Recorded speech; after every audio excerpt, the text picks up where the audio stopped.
J'ai parlé des faits, de la version réelle des faits, tels que vécus par mon client, en l'occurrence le colonel Blaise Goum. Parce que, comme je l'ai dit, le parquet a tenté de dénaturer les faits en attribuant des déclarations à mon client, des déclarations qui ne proviennent pas de lui. Donc, il fallait éclairer ce point en donnant la version réelle des faits tels que vécus par le colonel Blaise Goum. Vous avez clamé haut et fort l'innocence de votre client. Oui, mon client est innocent. En réalité, le colonel Blaise Goum est une victime. Il est victime de cette affaire. Comme je l'ai dit, il est victime d'une poursuite ciblée, sélective et injuste. Il n'a rien fait, absolument rien, pour mériter ce box des accusés.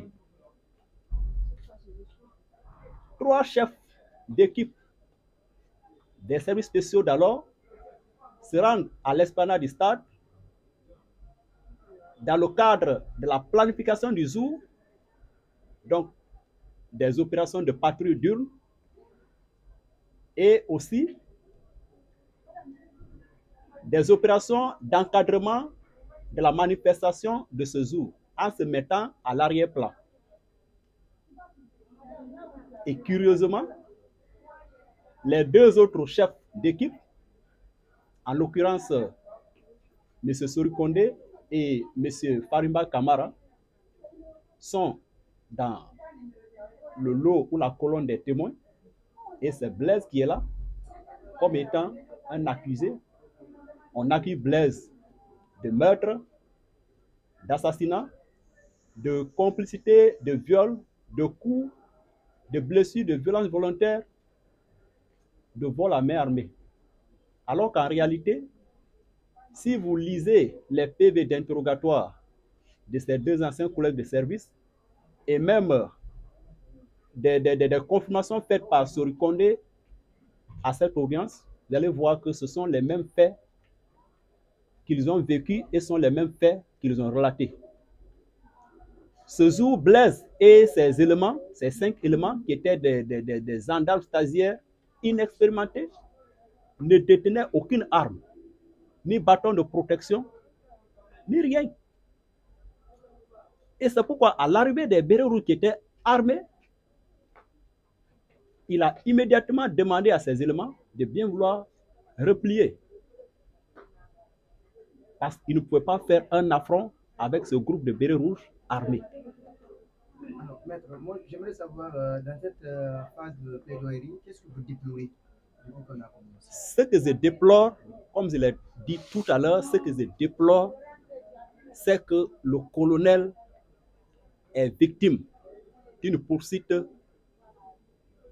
ciblée, discriminatoire, sélective et injuste. Il est accusé des faits dont il n'est nullement l'auteur principal ni complice. Il est accusé des faits sans preuve. Il n'en est rien. Il n'en est pour rien. Alors, jusque-là, est-ce que l'espoir est permis? L'espoir est permis car j'ai confiance en ce tribunal. Ce président que vous voyez, comme je l'ai dit dans mes plaidoiries, je l'ai maintes fois pratiqué depuis le tribunal de première instance de Mafanko, depuis l'an 2017. C'est un magistrat intègre, c'est un magistrat qui dit le droit. Il est imperturbable. Il ne se laissera pas influencer négativement par les réquisitions du ministère public qui ne tiennent pas la route. Le ministère public, en réalité, devait reconnaître son échec, devait reconnaître que vraiment ce dossier-là, qu'il n'a rien contre nos clients. Le ministère n'a aucune preuve contre nos clients. Il devait plutôt requérir leur acquittement pur et simple pour crimes non constitués, non établis et non imputables à nos clients. Mais puisque ils veulent coûte que coûte qu'il y ait des condamnations sans preuve, ce qui serait vraiment manifestement injuste. Et le tribunal ne se prêtera nullement à ce jeu, à cette injustice.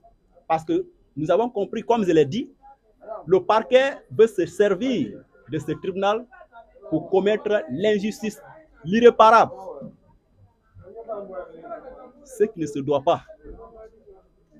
Donc, j'ai confiance, j'ai plaidé et je suis convaincu que mon client sera purement et simplement acquitté. Parce que les allégations contre lui ne sont que de la calomnie pure et simple.